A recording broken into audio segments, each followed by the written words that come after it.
Hello बच्चों, आज का हमारा टॉपिक है कार्बोक्सिलिक एसिड्स और हम लोग पढ़ेंगे nomenclature of carboxylic acids, preparations और इसकी कुछ प्रॉपर्टीज। तो आइए शुरुआत करते हैं हम फिर कार्बोक्सिलिक एसिड के नॉमेनक्लेचर से। कार्बोक्सिलिक एसिड्स जिसको जनरली हम RCOOH जनरल फॉर्मूला से रिप्रेजेंट करते हैं, जिसमें CO यानी कार्बोनिल ग्रुप हाइड्रोक्सिल ग्रुप से अटैच्ड होता है। अब इसका नाम कार्बोक्सिलिक एसिड क्यों पड़ा? ये पड़ा है दो शब्दों के कॉम्बिनेशन से, यानी कार्बोनिल से कार्बो और हाइड्रोक्सिल से XYL के कॉम्बिनेशन से, और जिसके कॉम्बिनेशन से बनता है कार्बोक्सिल। यानी कार्बोक्सिलिक एसिड्स को हम कार्बोक्सिल कंपाउंड्स भी कहते हैं। अब ये भी दो टाइप के हम लोग स्टडी करते हैं, एक एलिफेटिक होते हैं, एक एरोमेटिक होते हैं, जिनमें R ग्रुप यदि लॉन्ग चेन होता है, ओपन चेन होता है, उनको हम एलिफेटिक कार्बोक्सिलिक एसिड्स कहते हैं। और ऐसे एलिफेटिक कार्बोक्सिलिक एसिड्स जिनमें कार्बन एटम का नंबर 12 से 18 होता है, उन कार्बोक्सिलिक एलिफेटिक कार्बोक्सिलिक एसिड्स को हम फैटी एसिड्स के नाम से जानते हैं। ये जो कार्बोक्सिलिक एसिड्स होते हैं, ज्यादातर इनको कॉमन नेम से ज्यादा लर्न रखा जाता है, और इनके जो कॉमन नेम होते हैं वो ये जिस सोर्स से डिराइव किए गए हैं उनके लैटिन नाम पर इनका नाम रखा गया है। जैसे यदि हम सबसे स्मॉलेस्ट कार्बोक्सिलिक एसिड यानी HCOOH की बात करें, इसका कॉमन नेम है फॉर्मिक एसिड, जो लिया गया है लैटिन वर्ड फॉर्मिका से, जिसका मतलब होता है आंट। और इसका IUPAC सिस्टम में इसका नाम हो जाएगा, A कार्बन एटम है इसमें, तो मेथ नेचर ऑफ लिंकेज एन हो गया, और सेकेंडरी सफिक्स ओइक एसिड, तो इसका नाम हो गया मीथेनोइक एसिड। और यदि हम नेक्स्ट कार्बोक्सिलिक एसिड की बात करें, CH3COOH, इसका नाम होता है कॉमन सिस्टम में इसको एसिटिक एसिड कहते हैं, और IUPAC सिस्टम में नाम हो जाएगा इथेनोइक एसिड का। यदि हम 3 कार्बन वाले कार्बोक्सिलिक की बात करें, CH3CH2COOH, तो इसका नाम हो गया कॉमन सिस्टम में प्रोपियोनिक एसिड, और IUPAC सिस्टम में this is called as a propanoic acid.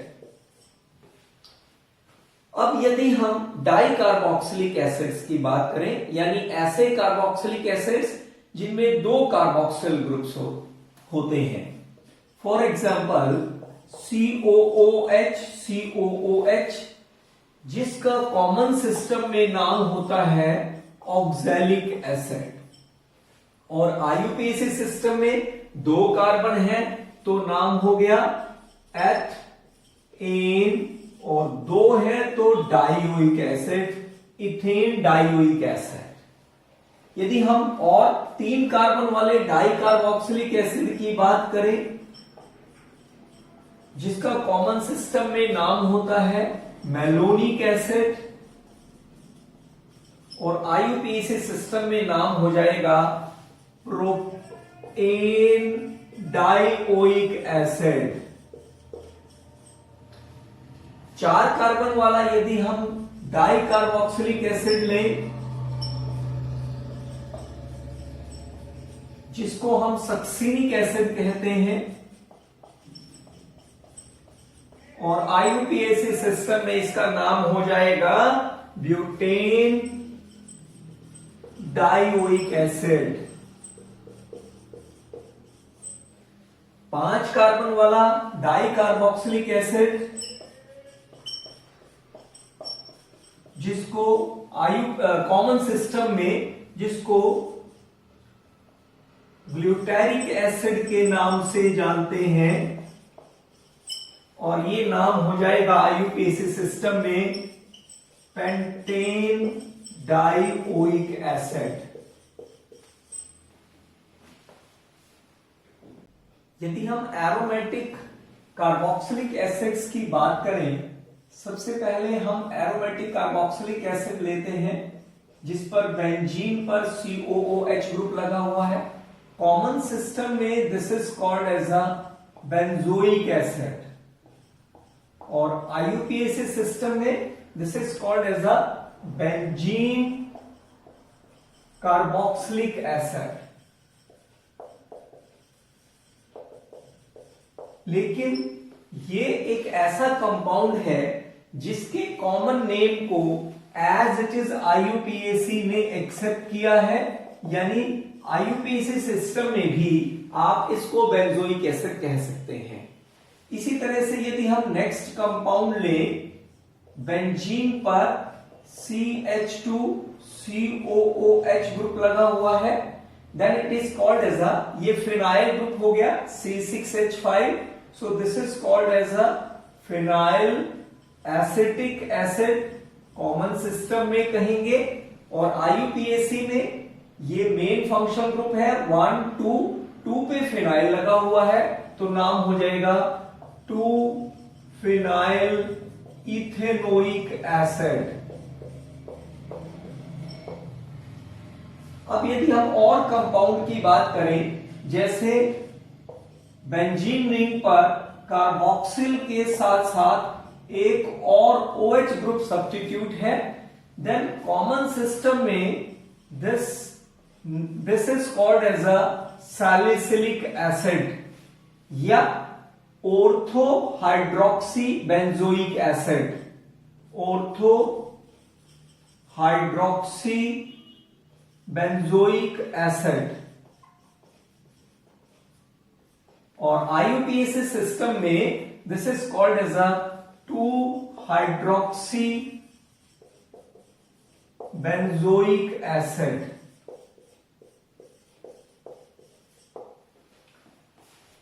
इसके बाद यदि हम एक और कंपाउंड लें जिसमें रिंग पर कार्बोक्सिल ग्रुप के साथ साथ मिथाइल ग्रुप अटैच्ड है, then this is called as a para toluic acid. और आईयूपीएसी सिस्टम में इसका नाम हो जाएगा 4-मिथाइल बेंजोइक एसिड। यदि रिंग पर एक से ज्यादा कार्बोक्सिल ग्रुप अटैच्ड हो, for example 2 carboxyl group 1-2 position पर लगे हुए हैं, then it is called as a phthalic acid common system में। और आईयूपीएसी सिस्टम में आ जाएगा बेंजीन 1,2 डाई कार्बोक्सिलिक एसिड। इसी तरह से एक बहुत कॉमन नेम जो कंपाउंड है that is acetyl group, oxygen के साथ अटैच्ड है और उसके सेकंड कार्बन पर भी कार्बोक्सिल ग्रुप है, देन कॉमन सिस्टम में this is called as a aspirin, जो एक analgesic as well as an antipyretic जिसको हम यूज करते हैं। और कॉमन सिस्टम में ही this is called as a acetyl salicylic acid. यहां पर ये एसाइल ग्रुप है और यदि ये ग्रुप ना होता तो यहां H होता, तो उस तरीके से हम देखें तो ये सैलिसिलिक एसिड हुआ, लेकिन एसिटाइल ग्रुप अटैच्ड है तो नाम हो गया एसिटाइल सैलिसिलिक एसिड। और आईयूपीएसी सिस्टम में 1,2 पे acyl plus oxy acetoxy benzoic acid, तो नाम हो गया 2 एसिटॉक्सी बेंजोइक एसिड।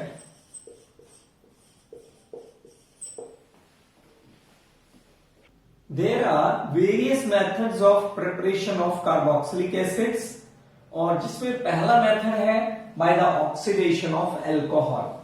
यदि हम एक स्मॉलेस्ट अल्कोहल लें, सपोज इथेनॉल, इथेनॉल की यदि हम ऑक्सीडेशन कर रहे हैं अल्कलिन KMnO4 के साथ या एसिडिफाइड पोटेशियम डाइक्रोमेट के साथ, they act as an strong oxidising agent और वो इसको पहले एल्डिहाइड में and then finally carboxylic acid में कन्वर्ट करेगा।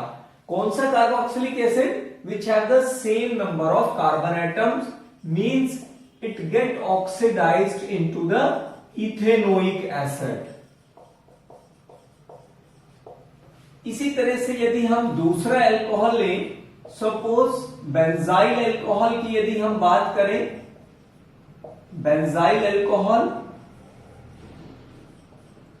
इसकी यदि हम अंडर सिमिलर कंडीशंस ऑक्सीडेशन करें एंड देन फाइनली हाइड्रोलिसिस करें, तब भी ये बेंजाइल अल्कोहल बेंजोइक एसिड में ऑक्सीडाइज कर जाएगा। It will give finally the benzoic acid. यदि हम कोई दूसरा अल्कोहल लेते हैं, सपोज वी हैव 1 डेकानॉल और ऑक्सीडाइजिंग एजेंट हम रख रहे हैं chromium trioxide under acidic conditions, जिसको हम क्रोमिक एनहाइड्राइड भी कहते हैं, then it will also oxidize the alcohol into the corresponding carboxylic acid, means ऐसा carboxylic acid which have the same number of carbon atom।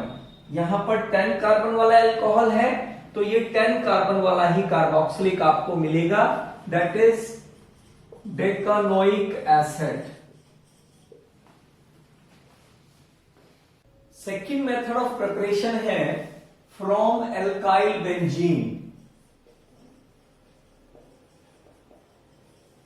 From alkyl benzene, suppose we have toluene. Toluene को जब आप KMnO4 alkaline यानी in the presence of potassium hydroxide oxidize करते हैं, तो ये जो एल्काइल ग्रुप है, this alkyl group converted into carboxyl group, यानी आपको बेंजोइक एसिड मिलेगा। यदि यहां बेंजीन रिंग पर जो एल्काइल ग्रुप है उसमें 2, 3 या 4 कार्बन एटम भी हैं, तब भी आपको ऑक्सीडाइज KMnO4 के साथ करने पर you will get the same, that is benzoic acid. यहां पर ये एक कार्बन फालतू है तो कार्बन डाइऑक्साइड और आपको वाटर मिलेगा। हाँ, यदि आपके पास जो बेंजीन रिंग पर 2 एल्काइल ग्रुप डिफरेंट पोजीशंस पर हैं, सपोज दिस इज ऑर्थोजाइलीन या बेंजीन या ऑर्थोजाइलीन आपके पास है, तो आप इसको जब ऑक्सीडाइज करेंगे KMnO4 के साथ, then both alkyl group get oxidised into carboxylic group, यानी you will get the phthalic acid.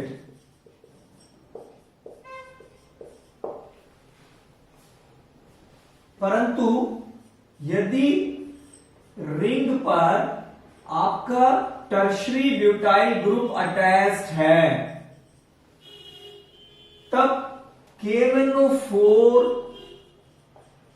इसको कार्बोक्सिलिक एसिड में ऑक्सीडाइज नहीं कर पाएगा, because there is no benzylic hydrogen is present. यहां पर इस कार्बन पर कोई हाइड्रोजन नहीं है, so no reaction will take place because there is no benzylic hydrogen is present। Carboxylic acids के डेरिवेटिव्स की हाइड्रोलिसिस से भी वापस हमें कार्बोक्सिलिक एसिड मिलता है। जैसे नेक्स्ट प्रिपरेशन है by the hydrolysis of amides. Amide जो एक कार्बोक्सिलिक एसिड का डेरिवेटिव है। फॉर एग्जाम्पल हम बात कर रहे हैं बेंजामाइड की। This is benzamide. यदि इसकी हम एसिडिक हाइड्रोलिसिस करें और हीट करने पर हमें कार्बोक्सिलिक एसिड मिलेगा, कॉरस्पॉन्डिंग कार्बोक्सिलिक एसिड, यानी जिस कार्बोक्सिलिक एसिड से ये डिराइव किया गया था, यानी बेंजोइक एसिड, और साथ में जो बाय प्रोडक्ट है वो होगा अमोनियम क्लोराइड। इसी तरीके से इथेनामाइड, आईयूपीएसी सिस्टम में इथेनामाइड कहते हैं और कॉमन सिस्टम में एसिटामाइड कहते हैं इसको। जब इसकी एसिडिक हाइड्रोलिसिस हम लोग करते हैं, then it will give the corresponding carboxylic, that is ethanoic acid, and along with the byproduct, that is ammonium chloride. इसी तरह से साइनाइड्स की हाइड्रोलिसिस से भी by the hydrolysis of cyanides की हाइड्रोलिसिस से भी हमें कार्बोक्सिलिक एसिड मिलता है। फॉर एग्जाम्पल यदि हम इथेन नाइट्राइल की बात करें, इथेन नाइट्राइल, इसकी जब हम एसिडिक हाइड्रोलिसिस करते हैं, it will first converted into the corresponding amide, और अमाइड कन्वर्जन के बाद again when it is treated with the acid, then it will be converted into the corresponding carboxylic acid with the formation of ammonium chloride. इसी तरह से यदि हम बेंजोनाइट्राइल की बात करें, then on acidic hydrolysis it will be first converted into benzamide, which upon acidic hydrolysis it will be converted into the corresponding carboxylic acid. Carboxylic acid can also be prepared by the hydrolysis of esters, because ester is also a derivative of carboxylic acid. For example, ethyl ethanoate कि जब आप hydrolysis करेंगे acidic conditions में, then it will split up into the corresponding carboxylic acid and alcohol. यदि aromatic carboxylic acid, aromatic ester यदि आपके पास है, जैसे इथाइल बेंजोएट है,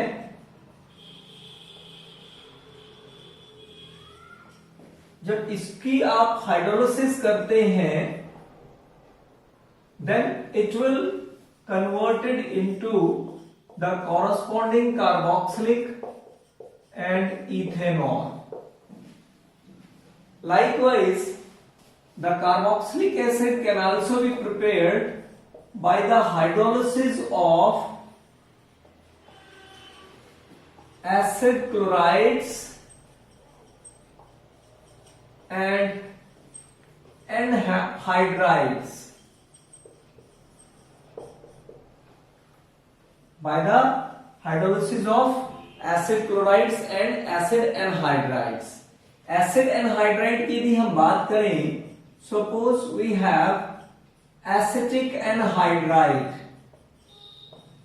This is acetic anhydride.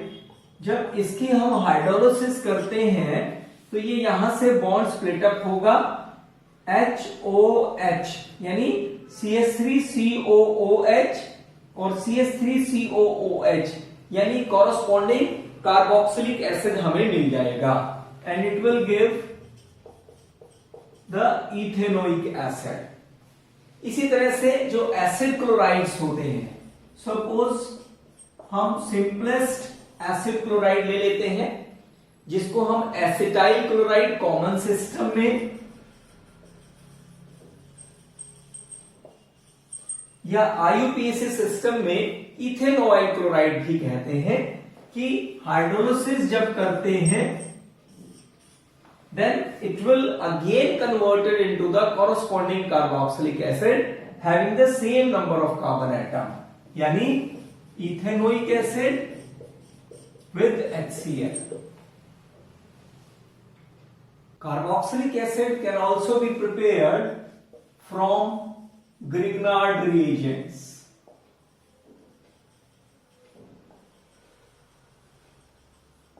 Grignard reagent, suppose we have methyl magnesium bromide को जब आप carbon dioxide के साथ अंडर ड्राई कंडीशंस ट्रीट करते हैं, हमें पता है ग्रिग्नार्ड रिएजेंट जो पोलर नेचर का होता है, इसका जो नेगेटिव पार्ट है that will attack on the electrophilic centre और यहां से ऑक्सीजन पर नेगेटिव चला जाएगा. So we will have an intermediate CH3CO and O negative, उस नेगेटिव पे ये plus part that is OMgBr. और जब इसकी हम एसिडिक हाइड्रोलिसिस करेंगे देन ये यहां से स्प्लिट अप करेगा इस तरीके से, यानी we will get ethanoic acid plus MgOHBr, यानी हमें कार्बोक्सिलिक एसिड मिलेगा. इसी तरह से यदि हम कोई और ग्रिग्नार्ड रिएजेंट लेते हैं, सपोज फिनाइल मैग्नीशियम ब्रोमाइड, इसकी जब कार्बन डाइऑक्साइड के साथ ड्राई ईथर में आप ट्रीटमेंट करते हैं तो ये जो फिनाइल ग्रुप है that will attack on this carbon atom, so it will give an intermediate like this, which upon hydrolysis finally gives the benzoic acid plus MgOH and Br. आइए बात करते हैं कुछ एक इसकी फिजिकल प्रॉपर्टीज की. तो सबसे पहले हम बात करेंगे सोल्यूबिलिटी की. Solubility of carboxylic acids.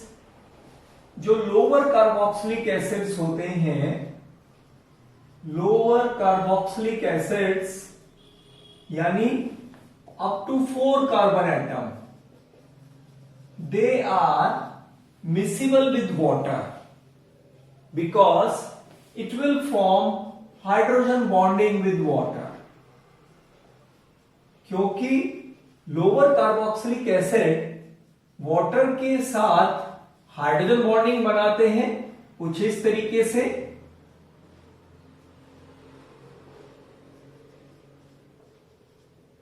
इस तरीके से हाइड्रोजन बॉन्डिंग फॉर्म करते हैं.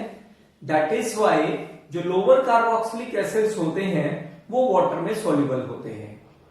परंतु जैसे जैसे number of carbon atom carboxylic acid में बढ़ते जाएंगे, यानी ये जो हाइड्रोफोबिक पार्ट है ये बड़ा होता चला जाएगा.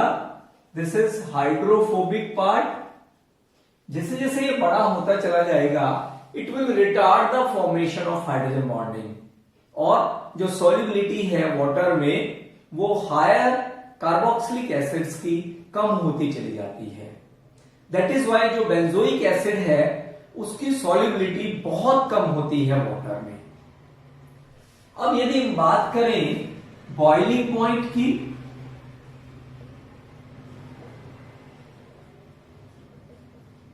Carboxylic acids they have the high boiling point, और इनका जो बॉइलिंग पॉइंट होता है that is higher than aldehydes and ketones and even higher than alcohols. Alcohol से भी इनका बॉइलिंग पॉइंट हाई होता है. दिस इज बिकॉज ऑफ जो कार्बोक्सिलिक एसिड है it will form the intermolecular hydrogen bonding. It will form intermolecular hydrogen bonding और इसी intermolecular strong intermolecular hydrogen bonding की वजह से जो कार्बोक्सिलिक एसिड होते हैं वो डाइमेरिक स्टेट में एग्जिस्ट करते हैं. डाई मीन्स टू मॉलिक्यूल यानी दो मॉलिक्यूल्स आपस में कंबाइन कर जाते हैं due to intermolecular hydrogen bonding. इसी वजह से जो कार्बोक्सिलिक एसिड्स होते हैं उनका बॉइलिंग पॉइंट केवल एल्डिहाइड कीटोन ही से नहीं रादर अल्कोहल से भी ज्यादा होता है. यदि हम कार्बोक्सिलिक एसिड के मेल्टिंग पॉइंट की बात करें तो melting point generally depends upon van der Waals forces. और जो वान डर वाल फोर्सेस होती हैं they depend upon the number of carbon atoms. तो जैसे जैसे कार्बन एटम्स का नंबर कार्बोक्सिलिक एसिड में बढ़ता है तो वैसे वैसे इनका मेल्टिंग पॉइंट भी बढ़ता रहना चाहिए. परंतु ये देखा गया है कि up to 10 carbon atoms the melting point of carboxylic acid containing even number of carbon atom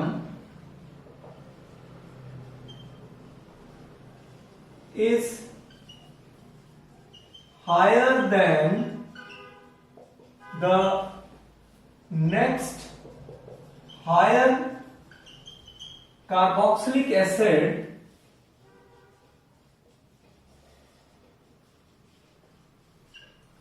containing odd number of carbon atoms. यानी यदि हम कार्बोक्सिलिक एसिड्स की बात करें सपोज ये कार्बोक्सिलिक एसिड है 1 2 3 4 5 कार्बन एटम वाला यानी pentanoic acid.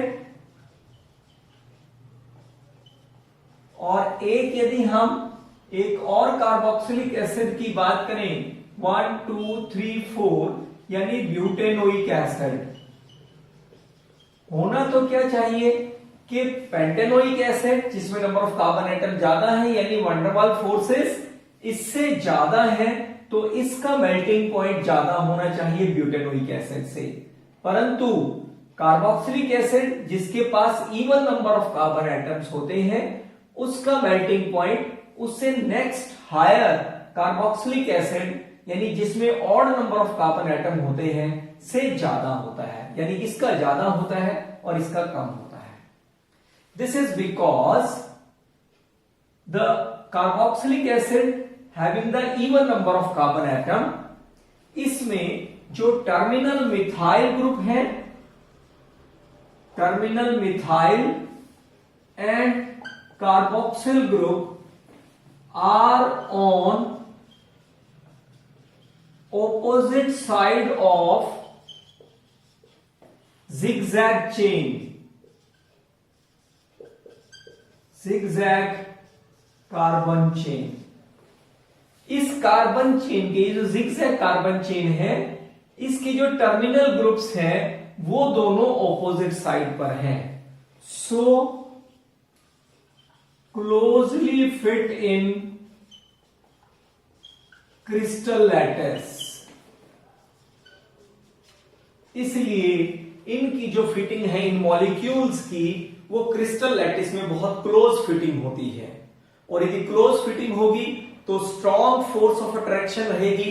That is why इनका जो मेल्टिंग पॉइंट होगा उससे next higher having the odd number of carbon atom वाले कार्बोक्सिलिक से ज्यादा होता है, क्योंकि इसमें जो टर्मिनल ग्रुप्स हैं वो एक साइड पर है जिगजैग कार्बन चेन के, उनकी क्लोज फिटिंग क्रिस्टल में नहीं होती है, पुअर फिटिंग होती है, जिसकी वजह से इनका मेल्टिंग पॉइंट कम होता है। Carboxylic acids are acidic in nature. This can be explain on the basis of resonating structures. हमें पता है कार्बोक्सिलिक एसिड का जो जनरल फॉर्मूला है वो है RCOOH। इसका जो नेक्स्ट रेजोनेटिंग स्ट्रक्चर है वो होगा, ये इलेक्ट्रॉन पेयर इधर शिफ्ट हो गए और ये यहां इस ऑक्सीजन पर, जिससे ये नेक्स्ट रेजोनेटिंग स्ट्रक्चर बनता है, यहां पर डबल बॉन्ड क्रिएट हो गया, ऑक्सीजन पर प्लस चार्ज, और ये रेजोनेटिंग स्ट्रक्चर बन गया 2। From the resonating structure 2 it is clear that कि जो ऑक्सीजन एटम है that carry positive charge. Oxygen atom पर पॉजिटिव चार्ज है, सो ये क्या करेगी, it withdraw electron from OH bond. इस OH बॉन्ड से अपने पॉजिटिव चार्ज को कंपनसेट करने के लिए ऑक्सीजन OH बॉन्ड से इलेक्ट्रॉन को विड्रॉ करेगी। सो OH bond becomes weak and H ions are formed। ये बॉन्ड वीक हो जाएगा, प्रोटॉन की स्प्लिटिंग होगी, यानी आपको H आयन मिलेंगे, और वो सारे सब्सटेंस जो H आयन देते हैं वो एसिडिक नेचर के होते हैं। Moreover after the release of H ion, carboxylic acid will give the carboxylate ions। ऐसे हम लिख सकते हैं। अब यदि ये कार्बोक्सिलेट आयन ज्यादा स्टेबल है तो इसका मतलब H आयन आपको डेफिनेटली मिलेगा, और यदि H आयन मिल रहा है तो डेफिनेटली कार्बोक्सिलिक एसिड क्या होगा, एसिडिक नेचर का होगा। And it is observe that कि ये जो कार्बोक्सिलेट आयन है, this carboxylate ion is also further resonance stabilized। इस तरीके से RCO नेगेटिव और यहां पर आ गया double bond, because there is no separation of charges, क्योंकि यहां पर सेपरेशन ऑफ चार्जेस नहीं है, रादर जो नेगेटिव चार्ज है वो दोनों ऑक्सीजन एटम पर स्प्रेड है। यहां ये जो CO बॉन्ड्स हैं दोनों का पार्शियल डबल बॉन्ड कैरेक्टर है, इसलिए हम कह सकते हैं कि जो कार्बोक्सिलेट आयन है वो ज्यादा स्टेबल होता है। यदि ज्यादा स्टेबल है तो ये आपको फ्रीली H आयन देगा।